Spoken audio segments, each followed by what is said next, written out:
Indometacina ya sabemos para qué sirve actualmente. Cierre del ductus arterioso en pediátricos.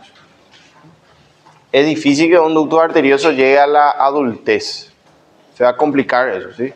Entonces esas patologías cardiovasculares se corrigen en la niñez. Hay una pregunta que es, ¿cuánto tiempo le podemos dar al recién nacido para que cierre solo? Y el tiempo es 3 meses. ¿Verdad? Si no se cierra en 3 meses, hay que intervenir o médicamente o quirúrgicamente. ¿Verdad? Bueno, pasamos al ketorolac, fármaco muy utilizado en la urgencia, en la jaqueca, ¿verdad? Antes de evolucionar al paracetamol codeína, que viene en forma de comprimidos. Esto funciona muy bien, vienen ampollas y viene también en dosis comprimido, ¿sí? Bueno, es considerado uno de los analgésicos más potentes. Si ustedes quieren calmar el dolor, van a elegirle al ketorolac, ¿verdad? Van a ver que cada uno tiene una especialidad, ¿sí? En el caso del ketorolac, su especialidad es el dolor. Entonces es considerado uno de los más potentes analgésicos no esteroideos, ¿verdad? Bueno, también es antiinflamatorio, pero ustedes ya ven que es moderado o bajo, no tiene un buen poder antiinflamatorio. También nos dice y nos aclara analgésico potente en la fase aguda, en el periodo corto del dolor, ¿verdad? Porque hay fase crónica, que ahí ya este fármaco no hace efecto antes del opiáceo, ¿verdad? Porque la ventaja que dijimos que tenía este fármaco era que no era adictivo. ¿Verdad? No producía dependencia. ¿Qué podría ser un fenómeno de dependencia? Por ejemplo, ustedes no se administran el fármaco y no es solamente que se va a exacerbar el dolor, que va a empeorar el dolor, sino que van a aparecer síntomas de abstinencia, ¿verdad? Van a empezar a temblar, sudoración, dolor precordial, dificultad respiratoria, depresión, convulsiones, ¿verdad? Pueden convulsionar incluso por abstinencia. Entonces, muy importante es iniciar primeramente este fármaco y luego evolucionar a un fármaco de mayor potencia como el opiáceo, ¿verdad? Bueno, dijimos que viene de 20 miligramos y 10 miligramos por vía oral, intramuscular e intravenosa, ¿verdad? La vía de elección para dolores agudos, intensos, fuertes es la vía intravenosa. La vía intramuscular tarda más tiempo en hacer efecto y tiene menor, digamos, concentración plasmática. Bueno, también hoy disponemos de la vía sublingual, que tiene un inicio de acción mucho más rápida que si es por vía oral. Por ejemplo, no se quieren inyectar, ¿verdad? O tienen fobia a las jeringas, una opción es la vía sublingual. Bueno, duración del tratamiento, menos de 5 días, como dijimos, 3 a 5 días máximo, y luego considerar cambiar de terapéutica o plantearse otro diagnóstico. Algo está fallando, ¿verdad? Bueno, después tenemos el diclofenac, que no es un buen analgésico, ¿sí? Ahí dice analgésico, antipirético, antiinflamatorio, pero su ventaja, en este caso su especialidad, es la inflamación, ¿verdad? Es muy buen antiinflamatorio, como dice acá, mucho más potente que la indometacina incluso, por tener una similitud con los coxib, que prácticamente tienen la misma selectividad, ¿sí? Bueno, es uno de los AINES más utilizados, eso ya sabemos, se utiliza muchísimo, y originalmente se fabricó sódico, diclofenac sódico, pero ¿cuál era el problema? Producía hipertensión, ¿verdad? Inducía o empeoraba la hipertensión, entonces tuvieron que crear el diclofenac potásico, ¿verdad? Que hoy prácticamente todos los diclofenac vienen en forma potásica. Bueno, su semilla es corta, 1 a 2 horas, y va a depender con qué vehículo le acoplan, ¿verdad? Si es la epolamina, por ejemplo, tiene un inicio de acción mucho más rápido. Si quieren un efecto antiinflamatorio corto, van a usar epolamina. Si quieren un efecto largo, como en el caso de la artritis reumatoidea, por ejemplo, que necesitan un largo tiempo de antiinflamación. Este siempre es el periodo de 3:30, 4:30. Siempre pasa alguien con su buffer. Desde el año pasado que queríamos hacer un estudio psicológico de qué será que tiene en la cabeza para poner esa música, ¿verdad? Cuando estás ahí en tu quinto sueño. Bueno, hay que analizar la psicología del que pone fuerte su música, ¿verdad? Bueno, la semivida corta obliga a dosis más altas, eso es lo que dije, ¿verdad? Su semivida es muy corta, lo que le agregan los vehículos como colestiramina obliga a alzar la dosis. Bueno, este fármaco viene de 50, 75 y 100 de liberación prolongada. Y de universal forma viene 75 miligramos en vía endovenosa, en ampollas, ¿verdad? Bueno, en cuanto al ibuprofeno, hoy en día es el fármaco AINES, por lo menos en nuestro medio, muy utilizado. ¿Por qué? Porque tiene bajos efectos adversos, muy pocos efectos adversos, a corto y a largo plazo, muy inocuo, ¿verdad? Entonces, nos dice, inhibidores no selectivos de la COX-2, prácticamente todos son inhibidores no selectivos de la COX-2, deriva del ácido propiónico y tiene poder analgésico y antipirético.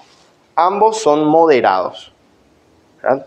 No son muy buenos antipiréticos, no es una primera opción para la fiebre, ni para el dolor. Pero, como tiene bajos efectos, se le utiliza mucho tanto en adultos como en niños. Bueno, vienen cápsulas, comprimidos, cápsulas blandas. Van a ver que esto se comercializa mucho, hay muchas propagandas, muchos comerciales. Supuestamente tiene una ventaja en la liberación, que las cápsulas blandas se liberan más rápido y hacen inicio de acción más rápido, pero todo es comercial, ¿verdad? Viene también en gotas y en suspensión, así como ampollas también ya están disponibles para el tratamiento intensivo, ¿verdad? Bueno, tiene una dosis máxima que es 3.200 miligramos por día. ¿Y por qué se utiliza tanto? Porque tiene bajo efecto secundario. Un índice de gastritis asociado con ibuprofeno es muy, pero muy bajo, ¿verdad? Y viene de 200, principalmente en jarabe o en suspensión para niños, 400, 600 y 800 miligramos en comprimido o cápsulas blandas. Bueno, después tenemos el naproxeno, que viene en comprimidos y cápsulas, ¿verdad? Más bien, esto no viene para el tratamiento endovenoso. Es un antiinflamatorio potente, solamente viene por vía oral, su absorción es muy buena. Uno de los que más se absorbe mejor es el naproxeno. ¿Para qué podríamos utilizar en la vida de médico? Justamente, acá nos dice que reduce el riesgo de infarto agudo de miocardio. Se le parece mucho a la aspirina, ¿no? Reduce también el riesgo de infarto agudo de miocardio o cualquier cardiopatía isquémica, siempre y cuando sea diabético, ¿verdad? En los pacientes disglucémicos que tienen mayor lesión endotelial, funcionan mejor. Bueno, y se usa para la artritis reumatoidea juvenil. También hay una subdivisión que le afecta a los adolescentes, ¿verdad? Bueno, dolor, algo muy especial que comparte con el ibuprofeno es que se utiliza mucho para la dismenorrea primaria. Ahora, ¿qué es dismenorrea primaria? Es aquella menstruación que se acompaña de dolores intensos, tipo cólico, ¿verdad? Tipo retortijones, que imposibilita, digamos, la deambulación de la persona, en este caso de sexo femenino, ¿verdad? Hay personas que sufren de dismenorrea, entonces estos fármacos alivian con mucho beneficio, ¿verdad? Ese tipo de patologías relacionadas a la menstruación, ¿verdad? Y también en la tendinitis gotosa aguda, funciona también para la crisis gotosa aguda. Viene por vía oral en 100, 250 y 500 miligramos. ¿Cuál es un efecto adverso muy frecuente que van a encontrar con el naproxeno? Es también las lesiones gástricas. Así que, si van a utilizar en estos pacientes, tienen que proteger con un prazol, ¿verdad? Bueno, piroxicam, otro inhibidor no selectivo, COX-1 y COX-2, analgésico, antipirético y antiinflamatorio. Muy buen antiinflamatorio sobre todas las cosas. La concentración plasmática es de 2 a 4 horas y su semivida es el fármaco analgésico no esteroideo que tiene mayor vida media, ¿verdad? Llega hasta 50 horas. Muy largo. Los otros eran 1 a 2 horas. Este llega a 50. Bueno, entonces, aprovechando su larga vida media y su consumo cada 24 horas, se utiliza para los tratamientos crónicos. ¿Cómo qué? Artritis reumatoidea. Ustedes saben que es una enfermedad autoinmune.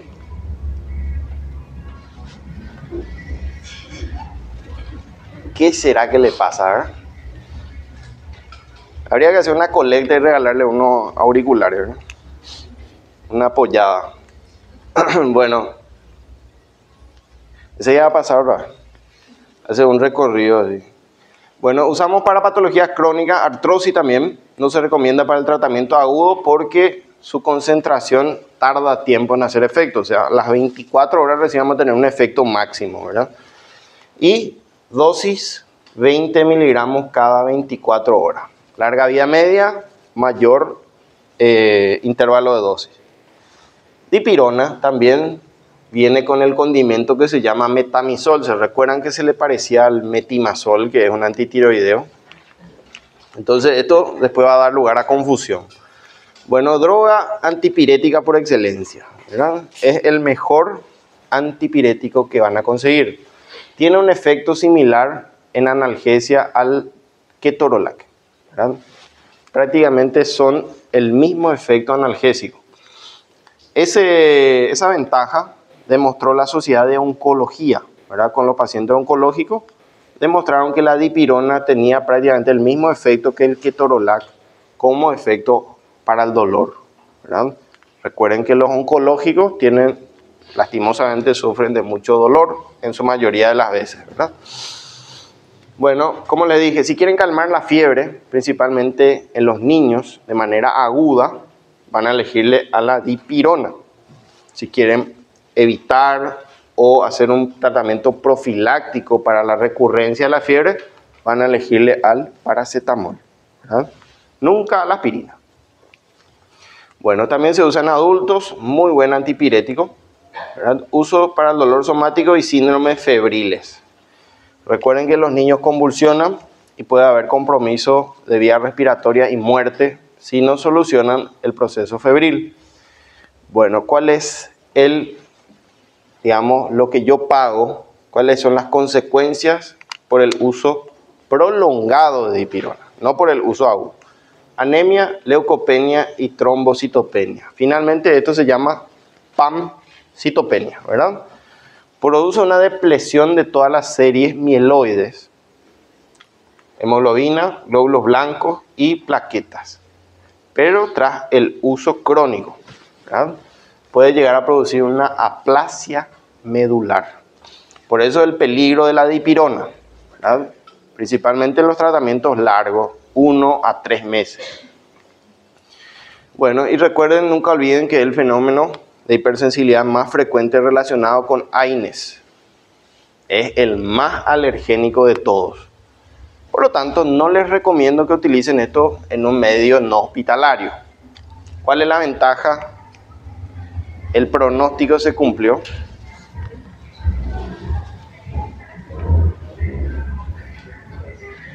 Encima tienen mal gusto musical, ¿verdad? Qué pésimo. Bueno, entonces, ¿cuál es la ventaja de que le apliquen dipirona en un hospital versus en una casa particular, ¿verdad? Es que si da una reacción de hipersensibilidad grave, tipo anafilaxia o shock anafiláctico, van a poder tratarle, ¿verdad? A tiempo. 15 minutos máximo de tratamiento. Después ya hay un periodo de irreversibilidad. Bueno, en cuanto a la dosis habitual es de 0,5 a 1 gramo, ¿verdad? Cada 6 a 12 horas. Es el intervalo de dosis. Pero si ustedes fíjense que si usan uno cada 6 horas van a llegar a 4 gramos por día, ¿verdad? Entonces recuerden que su máxima dosis es 3 gramos día. Lo ideal sería 1 gramo cada 8 horas. 1 gramo cada 8 horas. Los cirujanos, por ejemplo, usan mucho 1 cada 6. Y ahí ya llegan a 4 gramos por día. Bueno, comprimidos viene universalmente de 500 miligramos. La Novalgina viene de 500 miligramos. ¿Es cara? No, es muy barata, ¿verdad? Gota de 250 y 500 miligramos por ml en suspensión. Y las ampollas todo vienen por 1 gramo. Esto es muy importante que se aprendan para las recorridas médicas que van a tener dentro de poco. Suelen preguntar de cuánto viene la dipirona, ¿verdad? 1 gramo. ¿Verdad? ¿Esto preguntamos en el examen? No. ¿Verdad? Si saben, perfecto, pero yo no suelo preguntar mucha dosis en el caso de AINES porque hay muchísimas. Y ahora mismo va a ser muy difícil que se memoricen, ¿verdad? Entonces me sirve más que sepan para qué funciona, para qué se usa, ¿verdad? Cuál es el uso, cuáles son las reacciones adversas, los efectos secundarios. Eso es muy importante y prefiero que se dirijan a aprender eso antes que los números, ¿verdad? Aparte, el cerebro ahora mismo es muy volátil con los números. Van a aprenderse y mañana se olvidan. Eso se aprende ya por el camino, ¿verdad? Cuando asocian con la clínica, por ejemplo, ¿verdad? Bueno, clonixinato de lisina. Sí, evidentemente está haciendo un circuito. Se va hasta allá, después viene ahora. Bueno, clonixinato de lisina. Un fármaco que no se habla mucho, ¿verdad? Pero tiene una ventaja que no muchos saben, que es justamente el bajo efecto a nivel renal. Ese vasoconstrictor renal y daño renal con este fármaco es muy bajo. Entonces es recomendado para los dolores, principalmente analgésico y antiinflamatorio, en los pacientes que tienen riesgo de padecer algún tipo de evento renal. Los renales crónicos, agudos, etc. Bueno, y nos aclara, no tiene ningún uso para lo que es antiplaquetario ni antipirético. O sea, para fiebre ni agregación no funciona. Solamente usamos para dolor leve y moderado. Generalmente vienen comprimidos y ampollas. Precio elevado. Comparativamente con otro fármaco, este cuesta caro. Tiene muy buen poder analgésico, pero cuesta dinero. Tiene un problema también que las ampollas duelen mucho. Siempre los pacientes se quejan de dolor a la administración, ¿verdad? Bueno, meloxicam tiene 10 puntos por encima de selectividad COX-2, o sea, se inclina más a ser un selectivo COX-2, o sea, antiinflamatorio puro, con menos efectos gastrointestinales. Esa era la ventaja de ser un selectivo COX-2. Con respecto al piroxicam, por ejemplo, ¿verdad? Y luego tenemos por último los inhibidores selectivos de la ciclooxigenasa tipo 2, ¿verdad? Que son los COXIP. Celecoxib y acá nos pone etoricoxib. Como le dije, se usa más en los procesos inflamatorios graves. Las artritis, ¿verdad? En el chikungunya se usó mucho y funcionó bien. En la artritis reumatoidea, en la artrosis, son los fármacos que tienen mayor eficacia y potencia. Solamente tengo que tener cuidado en las personas que tienen riesgos cardiovasculares, como diabético, hipertenso, dislipidémico, arteriopatías, ¿qué más puede ser? Obesidad, todo aquel que tenga predisposición a desarrollar trombosis. Mujeres con consumo de anticonceptivos orales que de por sí tienen 3% más probabilidad de desarrollar trombos. Y celecoxib, acá viene de 200 miligramos día y nos recomienda, por supuesto, siempre iniciar a dosis baja y por corto periodo de tiempo. ¿Por qué? Porque tienen efectos gastrointestinales, ¿verdad? En este caso, los efectos son más bien sobre las arteriopatías, ¿verdad? Procesos obstructivos, trombóticos. Bueno, ¿cuánto tiempo duran por grupo? Calculan aproximadamente. Acho que o prazo que o senhor deu, pero não sei se você era... Sí, pero la vez pasada, por ejemplo, un grupo ahí estuvo media hora, vino muy inspirado, ¿verdad? Esto, por eso depende de ustedes, ¿verdad?